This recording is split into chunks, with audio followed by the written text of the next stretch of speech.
J'ai grandi pas loin d'ici, dans le 3e arrondissement, où les rêves se font endormis.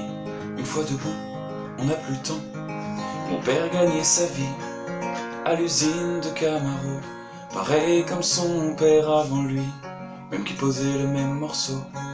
Ma mère faisait des ménages, moi je rêvais d'être écrivain, et puis de pelleter des nuages pour que le soleil brille enfin. Mais j'étais si mauvais à l'école, je pensais pas que j'y arriverais.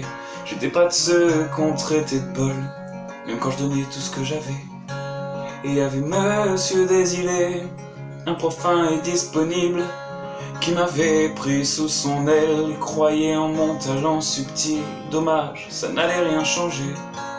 Je coulerais le test du ministère, lundi j'enverrai mon CV à l'usine de mon père.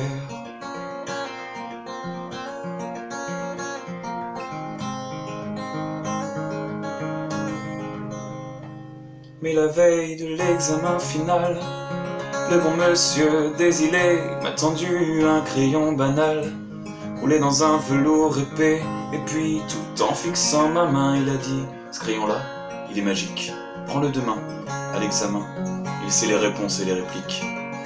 Je suis pas du genre à croire tout ce qu'on me dit, mais mon prof inspirait confiance, et je voulais croire un peu aussi que j'avais peut-être encore une chance. D'ailleurs, à la seconde où je l'ai pris, j'ai senti comme un changement. Je vous jure que je vous compte pas de menterie, non, le stylo était vivant. Et contre toutes mes espérances, il écrivait pratiquement tout seul. Sans blague, ça n'avait presque pas de sens de le voir danser sur les feuilles.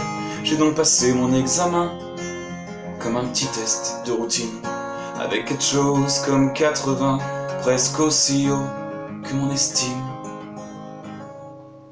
J'aurais dû rendre le crayon, j'étais quand même pas un voleur, mais pour une fois que je me trouvais bon, plus que l'avenir était en couleur, j'ai mis le stylo dans ma poche, et puis je suis parti en courant, la conscience aussi lourde qu'une roche qu'on brise pour en faire du ciment. Mais au fil des années, je suis devenu l'auteur que j'espérais. J'ai même vendu dans le monde entier tous mes bouquins et mes essais, mais avec le sentiment étrange qu'au fond je n'avais rien accompli. Le crayon vainquait les pages blanches, moi je n'étais que son outil. Je me suis mis à boire plus qu'il ne faut pour oublier que je n'étais rien, que je roulais dans une Camaro sur laquelle mon père s'usait les mains. Et puis j'avais toujours peur qu'on me vole mon précieux stylo, ou que me dénonce mon professeur. Là c'en serait vraiment fini pour de bon.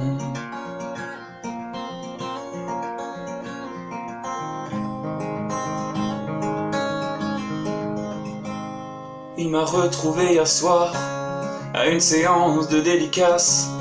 Tout autour de ses yeux noirs, le temps avait laissé sa trace.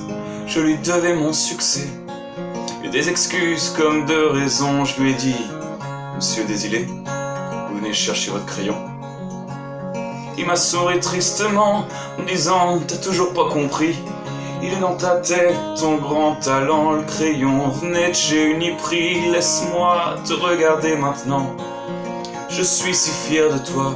Y a pas un seul de tes romans que j'ai pas lu au moins 3 fois. Moi je me suis levé d'un coup, j'en croyais juste pas mes oreilles. J'ai pris mon vieux prof par le cou, la vérité me donnait des ailes tellement qu'en arrivant chez moi, j'ai jeté le stylo par la fenêtre. La lumière brillait sur les toits et les mots dansaient dans ma tête. J'ai pas fermé l'œil de la nuit, non, j'ai écrit sans m'arrêter le nombre de pages que j'ai noircies. Je pourrais même pas les compter. Ça raconte l'histoire d'un petit gars qui a tellement pas confiance en lui, qui trouve ça plus facile de croire qu'un stylo peut faire de la magie.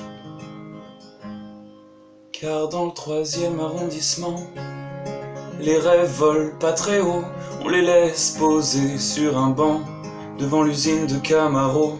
Et comme on entend la machinerie crier jusque dans la cour d'école, on comprend vite dès qu'on est petit